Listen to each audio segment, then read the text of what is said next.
大家好，我係 Sammy。我知道咧，好多人都中意做定期存款嚟收息嘅，但有睇開我影片嘅朋友都知，環球央行喺過去2年咧都減咗好多息啊，香港都有跟住減嘅。供樓嘅人當然開心啦，但係存款息率咧就越減越少啦。香港嘅活期存款咧減到就嚟冇息咁滯喎，定期存款嘅話咧，講完好多都已經冇3厘息㗎啦。就算有呢個息率，都條件多多啊，又話要大額存款啦，又要新資金，門檻好高又好煩嘅。其實如果大家眼光放遠啲，外國其他銀行咧都有高息嘅定期存款嘅，就好似我之前呢條片介紹過嘅 iFAST Global Bank 咁樣啊，佢嘅港元定存利率咧1個月有2.2厘嘅年化息率喎，越長年期咧個息率越高嘅添，1年咧都有成3厘喎，做2年仲有3.2厘，最近咧仲推出咗3年期嘅定期存款，有成3.5厘嘅添。至於美金啊，仲高啲啊，1個月咧係2.8厘啦，3個月就已經有3厘啦，最長3年期仲有成4厘息添，息率吸引過美債添喎。嗱，而家美國3年期嘅國債息率咧都冇咁高息啊，我今日睇一睇都係得返3.5厘息嘅咋。仲要如果減息咧，債券咧有機會要承受債價跌嘅風險添，定期就冇呢個煩惱啦。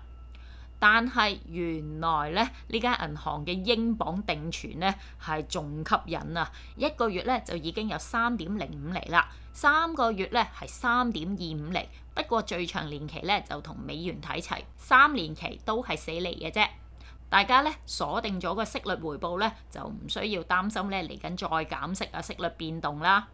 可能有啲人會覺得啊，定期要鎖住嚿錢，要用起錢上嚟又要罰息喎，好唔方便嘅。咁如果真係咧對做一個長年期嘅存款係有所顧慮嘅，其實都可以考慮活期存款嘅，因為 iFAST Global Bank 嘅活期存款年化息率都唔差嘅喎。港元咧有成1.8厘啦，美金有成2.25厘嘅，英鎊仲有2.65厘添。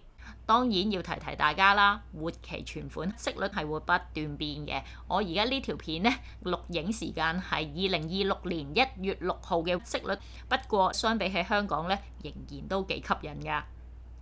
咁啊，大家可能會問啦，iFAST Global Bank 穩唔穩陣㗎？嗱，咁最重要睇咧，佢喺邊個國家嗰度註冊嘅啫，同埋受邊個國家嘅監管啦。其實上一條片咧都講過㗎啦，呢間銀行咧係喺英國註冊嘅 digital bank 嚟嘅，係受到英國嘅 Prudential Regulation Authority 授權啦。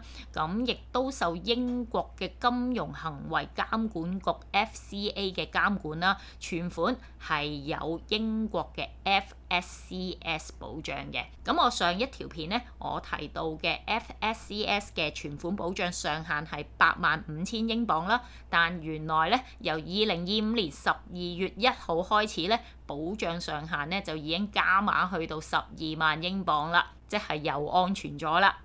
嗱，所以你可以當呢一間銀行咧係一個英國嘅離岸戶口咁樣去睇啦。對於有啲朋友咧唔想將啲資金全部集中喺一個地方嘅，想分散去唔同國家啊，分散風險啊，其實係可以考慮嘅。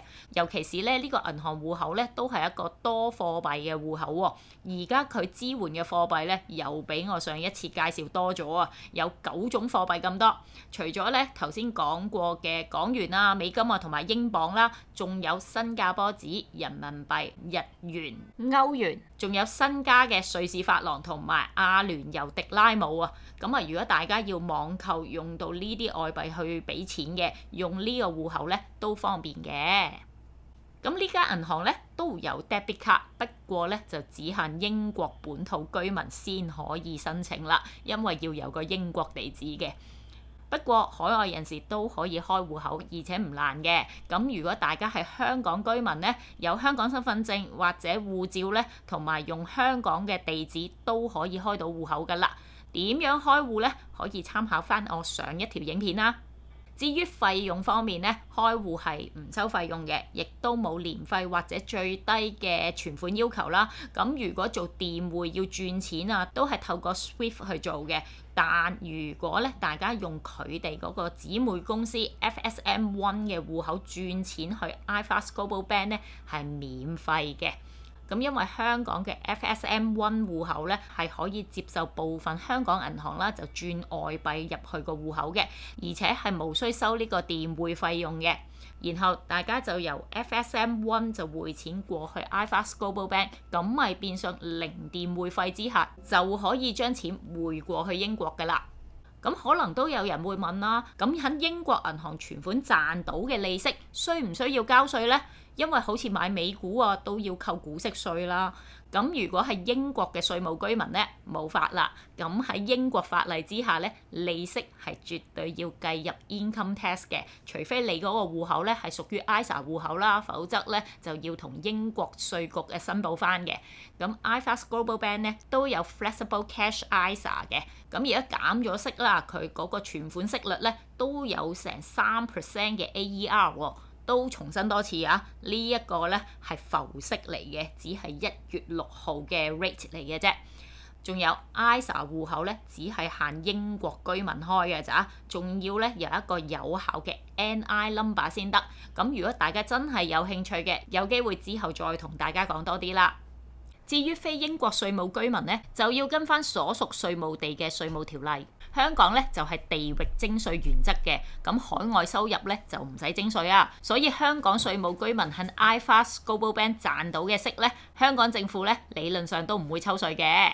好啦，大家睇完呢條片之後咧，如果有 iFAST Global Bank 嘅朋友咧，可以直接去佢哋網站查閲翻最新嘅存款息率啦，都好公開透明㗎啦。而未開戶又有興趣開翻個戶口去賺高息嘅朋友咧，都可以支持下我嘅。事關咧 iFAST Global Bank 咧都有一個 referral program 㗎，咁大家只要拉開影片嘅資訊欄，撳我嘅 referral link 並且成功開戶咧，我都可以賺翻少少嘅 referral fee 嘅。咁其實如果大家有親友又有興趣開翻個戶口咧，你哋都可以用呢個 referral program 㗎。今集嘅影片咧就嚟到呢度啦。如果覺得我呢條影片有用嘅，記得 like、share 同留言支持啦。下次見，拜拜。